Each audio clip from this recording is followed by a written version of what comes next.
Quelqu'un m'a corrigé mes fautes d'orthographe dans mes DM et j'ai pensé que ce serait exactement un sujet intéressant pour cette vidéo.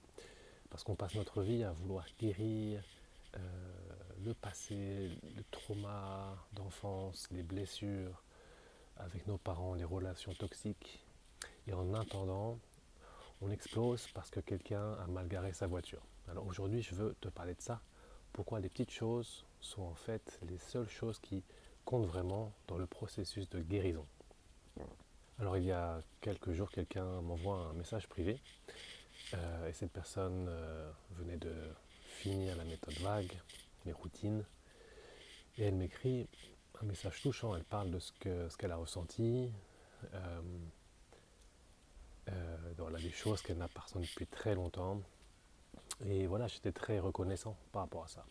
Puis 2 minutes après, elle me corrige sur mon orthographe et elle ajoute quelque chose du genre hmm, surtout si tu veux que je te paye pour mes services, tu devrais écrire correctement.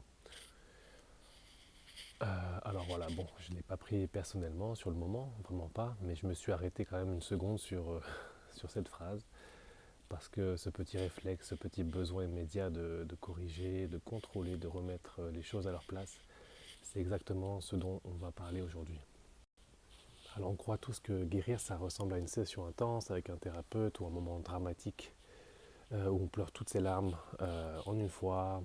Tu as sûrement vu ces vidéos. Un praticien pose un doigt, quelque part la personne s'effondre en sanglots, avec ce commentaire qui dit 20 ans de trauma libéré en une séance. Bon, ça c'est du spectacle, pas de la guérison.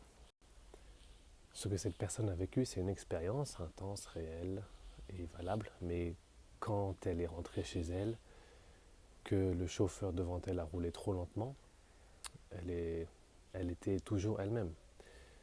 Parce que la vraie vie, c'est ça, c'est où le processus de guérison commence.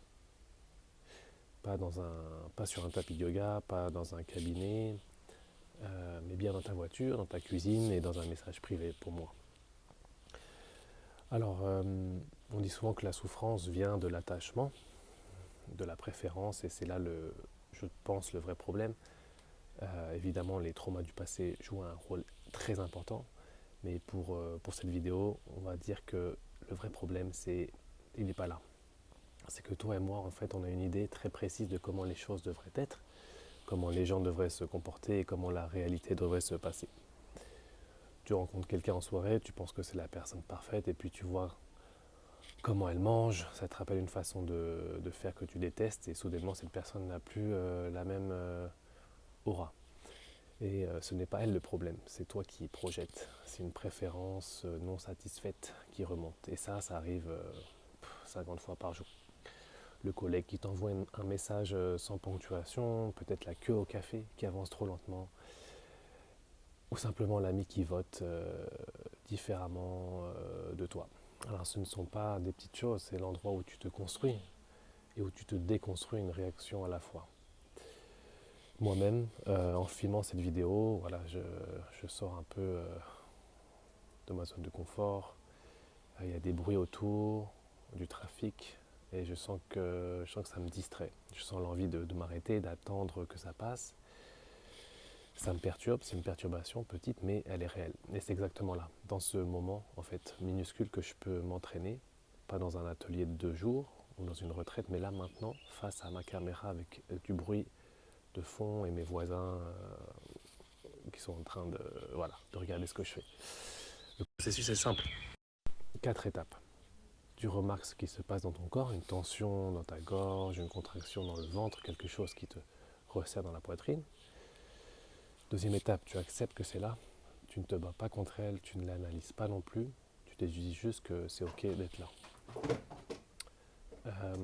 3, tu laisses bouger la sensation, tu respires, tu bouges légèrement si tu en as besoin. L'énergie veut circuler et tu dois l'aider. Et 4, tu relâches.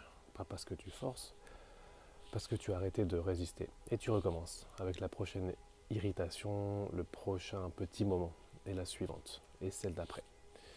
Voilà, quitte à être perturbé toute la journée, de toute façon, autant travailler sur ça, non? Voilà, donc cette femme qui m'a corrigé, peut-être qu'elle verra cette vidéo, peut-être pas, mais ce que j'espère, c'est que la prochaine fois qu'elle sentira ce réflexe de corriger, de contrôler, de tout remettre à sa place, elle s'arrêtera une seconde, pas pour se juger, juste pour remarquer. Parce que c'est là, dans cette seconde de conscience, que tout peut changer. Les petites choses, c'est en fait les grandes choses, les grands thèmes. Et c'est juste qu'ils sont moins sexy à regarder. Voilà, donc à demain.